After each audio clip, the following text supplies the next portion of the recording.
En este caso, algo que preocupa con mucha seriedad a la población guatemalteca, el ataque de supuestos pandilleros hacia comercios y hacia autobuses, utilizando artefactos explosivos, ahora además de pistolas y todo tipo de armas. Pues hoy tenemos muchas respuestas sobre lo que está tratando de hacer y lo que está haciendo la Policía Nacional Civil ante estos atentados de los últimos días. Está con nosotros el director general de la Policía Nacional Civil, comisario general Neri Ramos y Ramos. Bienvenido.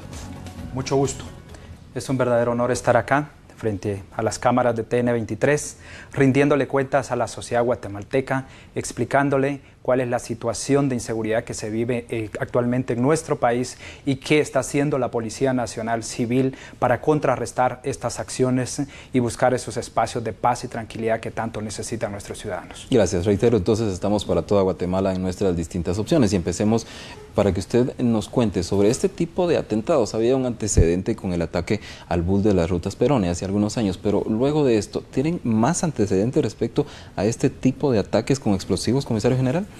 Tuvimos ese antecedente en el año 2011, luego se repitió en 2 casos más durante el año 2014, 2015 no tuvimos ningún problema de este tipo, sino iniciando este año 2016, donde ya contabilizamos 9 casos de uso de este tipo de artefactos explosivos improvisados para intimidar y por supuesto para atacar la tranquilidad, la vida y la integridad de los guatemaltecos. Esos son los antecedentes concretamente que tenemos. De los que usted se refiere de los años anteriores, ya hace 3 o 4 años, pues ya hay investigaciones y de hecho algunos han llegado a juicio. ¿Qué se determinó en ese momento sobre los ataques, director? Se determinó tal como se ha determinado ahora en los procesos de investigación, que por cierto están muy bien avanzados, que son estrategias de presión, estrategias de ataques. Por supuesto debemos darle un calificativo: cobardes en todo sentido, porque no solo atacan a la persona que tienen como objetivo o a quien pretenden extorsionar, sino también tenemos víctimas colaterales que no tienen absolutamente nada que ver en este tipo de problemas. El ataque es indiscriminado al final de cuentas y por supuesto eso genera una sensación muy alta de inseguridad en nuestro país. Aunque los números de la reducción de la criminalidad están bajando, son estos casos que generan esa sensación de inseguridad. Pero acá el mensaje a la sociedad guatemalteca: no nos podemos intimidar, no podemos claudicar ante estos ataques de estos criminales. Debemos de mantenernos firmes, debemos de confiar y hacer que funcionen las instituciones del Estado llamadas a proteger nuestra vida, nuestra libertad, nuestra integridad, para poner en conocimiento de las autoridades la problemática de seguridad que estamos viviendo, y tenemos la obligación y todo el deseo, toda la voluntad, porque si algo distingue a esos guatemaltecos y guatemaltecas que visten este uniforme es esa convicción de servir y proteger a los ciudadanos guatemaltecos. Pero necesitamos que se acerquen, que nos denuncien esos actos, y en esa medida, a través de las fuerzas de seguridad, vamos a poderles brindar la protección que se necesita. En esa medida, nuestros equipos de inteligencia, nuestros equipos de investigación harán su trabajo y pondrán tras las rejas lo antes posibles a estos sujetos que están ocasionándole daño a la sociedad guatemalteca. Son claramente conocidas y diferenciadas 2 pandillas las que operan en Guatemala con sus distintas clicas, pero en estos casos que ustedes han logrado determinar, ¿es el rango de operación de una de ellas o las 2 actúan igual, comisario? Los procesos de investigación de inteligencia, que como dije ya tenemos avanzado, nos han dejado en claro que son acciones propias de una pandilla, de una estructura criminal que es la que está propiciando este tipo de ataques.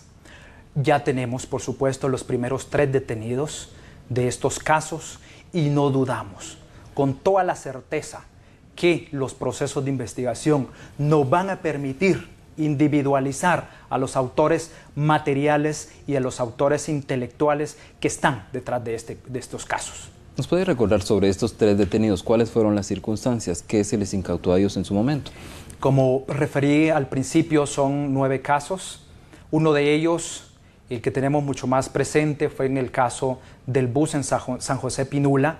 Luego tuvimos otro caso en Zona 6, finalmente otro caso en Misco, de donde ya se capturó al sujeto que fue a dejar ese artefacto explosivo improvisado. Tuvimos otra captura en zona 1 al momento que un sujeto armaba un artefacto de este tipo en Amatitlán, donde un sujeto transportaba un artefacto. En total, pues tenemos claros que se han activado 3 de estos 9, los otros 6 han sido inmovilizados inmediatamente por nuestros expertos antiexplosivos de la Policía Nacional Civil, y por eso recurro nuevamente a la sociedad guatemalteca, que denunciemos este tipo de artefactos, a los conductores, a los ayudantes, a los usuarios del transporte, que seamos un poco vigilantes de nuestro entorno.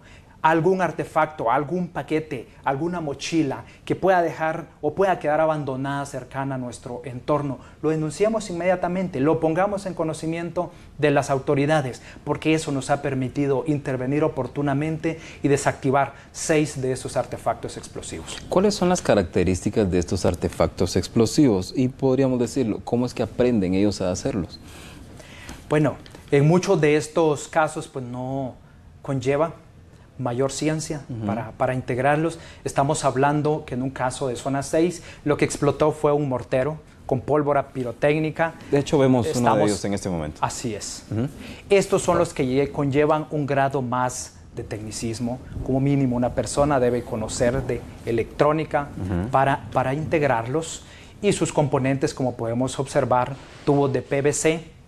Podemos observar también los cables conductores, un teléfono celular, una batería para la alimentación correspondiente, un detonador y, por supuesto, otro teléfono con el que activa. En general, esos son los componentes del artefacto que conlleva su grado de complejidad para poderlos hacer funcionales. ¿Y quién podría estar enseñándoles a hacerlos? Les reitero la pregunta. Ese es el trabajo que estamos realizando. Y como referí, debemos llegar hasta no solo a los autores materiales, sino a los intelectuales, a quienes elaboran este tipo de artefactos y quienes ordenan atacar con este tipo de artefactos a los guatemaltecos. Ahora bien, hay otros que usted dijo son más simples, que no habíamos terminado esa idea. ¿Qué nos puede comentar sobre esto, sobre el mortero y los otros que hemos visto? El mortero es uno de ellos. Otro, pues, es un recipiente con combustible, con una mecha pirotécnica que sencillamente pues activan fuego y basta con que explote por la combustión del combustible, pero que son mucho más fácil detectables. Y acá lo importante, esta modalidad pues, aunque se surgió en el año 2011, tuvimos 2 casos en el año 2014, es ahora cuando se ha intensificado más la presencia de estos artefactos en las calles, utilizados para atacar a los ciudadanos, y en ese sentido la Policía Nacional Civil está instruida. Hasta el último agente está claro qué buscar. Por eso tenemos operativos a nivel nacional, en todos los lugares de abordaje de los buses del transporte urbano. Tenemos puestos de control en las diferentes paradas, abordaje de los mismos buses. Estamos utilizando también perros entrenados para detectar este tipo de químicos y artefactos, para poderlos detectar con anticipación y evitar que un caso de estos tan lamentable vuelva a suceder. El llamado Comando Antiexplosivos, ¿con cuánto personal cuenta? ¿Con cuánto debería contar también? Estamos hablando de uno de los equipos técnicos especializados para el manejo de este tipo de casos. Sus agentes superan los 100 efectivos de la Policía Nacional Civil, cuentan con tecnología adecuada para detectar este tipo de casos, perros entrenados y el expertise de cada uno de los técnicos antiexplosivos que conforman esta unidad especializada de la Policía Nacional Civil. En estos momentos, por lo que usted dice, la mayoría de ellos participan en los operativos móviles. Como podemos observar en las tomas, son ellos quienes han participado no solo en la inmovilización de estos artefactos, sino también en todo ese trabajo preventivo que está haciendo la Policía Nacional Civil en aquellos lugares que, de acuerdo al análisis del comportamiento de este fenómeno criminal, pudiera suscitarse un caso de este tipo. ¿Qué más podemos esperar para los siguientes días? Lo que podemos esperar es que las unidades de investigación de la Policía Nacional Civil, las unidades de inteligencia, avancen a prisa, por supuesto, en la individualización y captura de todos los autores materiales e intelectuales de estos ataques. También esperar que la Policía Nacional Civil, a través de sus diferentes unidades especialistas, de sus diferentes unidades operativas, tiene presencia en todas las calles, en todos los rincones de la ciudad principalmente, y estamos tras la búsqueda de este tipo de artefactos. El día de hoy, otra modalidad, un ataque a un conductor y a un ayudante del transporte urbano. Pues la Policía Nacional Civil reaccionó inmediatamente y aprendió a 7 sujetos vinculados a este tipo de casos. Se les incautaron más de 5 armas de fuego, 2 automotores. Recientemente, hace unos minutos, un caso también en Misco, donde un sujeto ataca a un ciudadano, inmediatamente es aprehendido por la Policía Nacional Civil. Esta cobertura operativa de la policía no solo nos está ayudando a generar ese impacto de prevención que necesitamos, sino también de disuasión y de reacción cuando se materializa este tipo de casos.